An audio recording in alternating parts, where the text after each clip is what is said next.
कोंडलवाड़ी नगर परिषद चुनाव में बीजेपी की ओर से 20 उम्मीदवार और एक नगर अध्यक्ष के उम्मीदवार के तौर पर प्रेरणाताई गजानन कोटलवार को मैदान में उतारा गया है।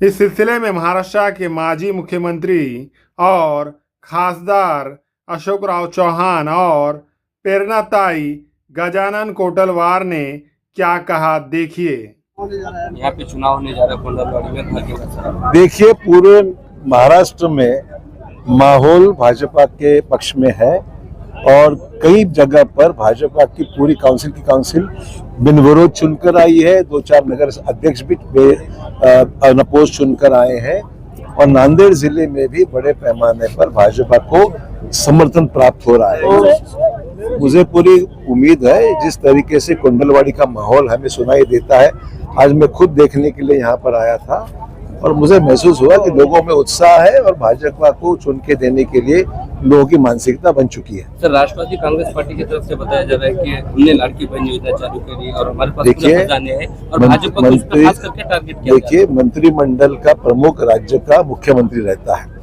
और कोई भी फैसला मुख्यमंत्री के इजाजत के बगैर होता नहीं है, तो ये झूठ प्रचार करने मतलब नहीं है। पूरा एडमिनिस्ट्रेशन की कंट्रोल राज्य का प्रमुख है, वो मुख्यमंत्री का होता है। तो इसलिए कोई भले कुछ भी कहता हो, अल्टीमेटली फैसला तो चीफ मिनिस्टर इस राज्य का होता है। He is the boss of the state. Natural दूसरा कोई कहता होगा उसमें कोई मतलब नहीं है। लोग जानते हैं कि फैसला जो होता है वो देश का राज्य का मुख्यमंत्री करता है।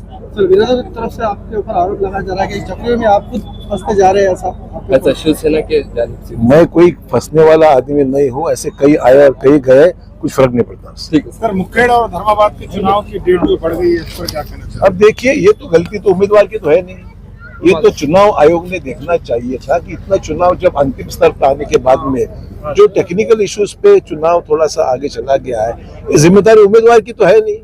ये निबंधक आयोग जो निर्वाचन आयोग है उनको देखना चाहिए था कि जो कि स्पेसिफिक रिक्वायरमेंट रहती है ऑब्जेक्शन की पीरियड की वगैरह, वो देख रहा है उनका काम, उसमें उम्मीदवार के क्या दोष है। ठीक है, जो हो गया उसके लिए क्या कोई इलाज नहीं है इसमें। ठीक है।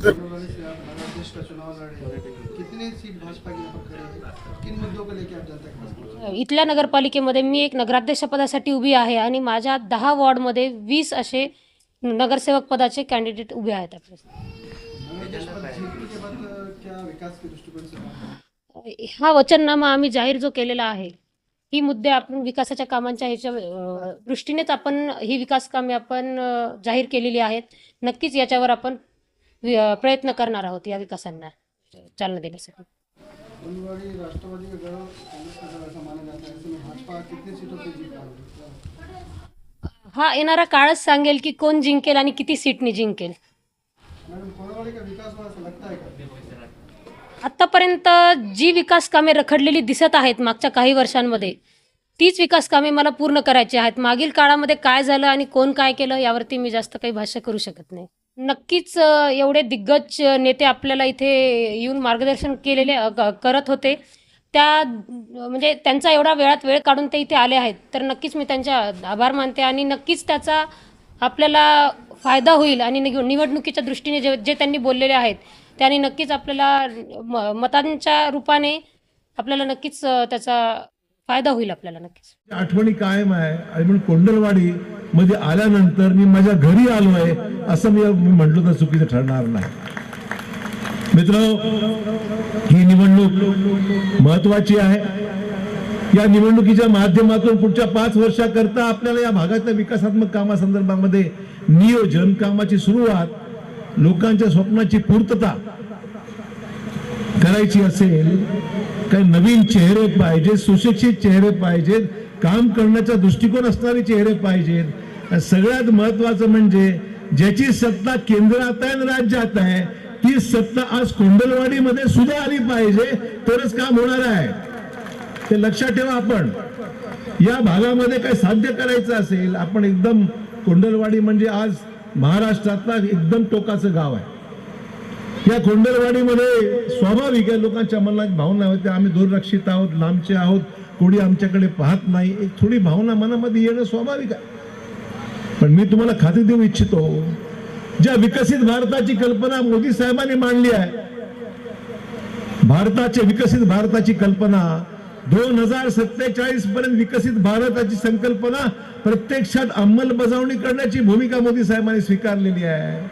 प्रत्येक गाव, प्रत्येक जिल्हा, मागासलेला भाग जो असेल त्याला न्याय देण्याची भूमिका, मग ते शहरं आहे त्या शहराला चांगली शहरं बनवण्याकरता सगळ्या नागरी सुविधा देण्यासंदर्भातली असती कल्पना असो.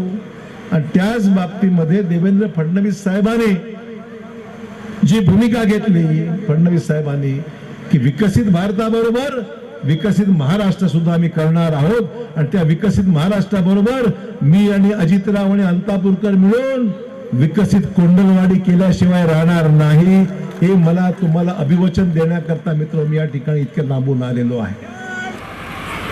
कैलासवासी के रामलू साहेबांचे नाव आल्यानंतर सर्वांना त्यांची आठवण येते. त्यांच्याबद्दल वेगळं असं काही बोलायला नाहीये.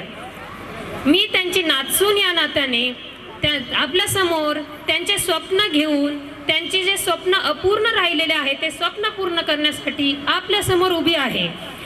सर, आपल्या इथे गावामध्ये जास्त अशा काही मोठ्या समस्या नाही आहेत आणि काही जास्त मागणी नाही आहे. सर्वांना फक्त स्वच्छ शहर, सुंदर शहर हवं आहे. सर्वांना नाली, पाणी, आरोग्य हे एवढ्या त्यांच्या मूलभूत गरजा आहेत. जास्त असं काही नको आहे यांना, पण ते सुद्धा त्यांना त्यांच्यापर्यंत पोहोचलेलं नाही आहे मागच्या काही काळांमध्ये. आणि माझा जास्त वेळ मी तुमचा घेणार नाही, एवढंच सांगेन की विरोधकांना माझं एकच सांगणं आहे,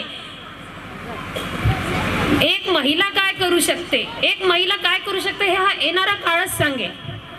येत्या 3 तारखेनंतर कळेल की एक महिला काय करू शकते.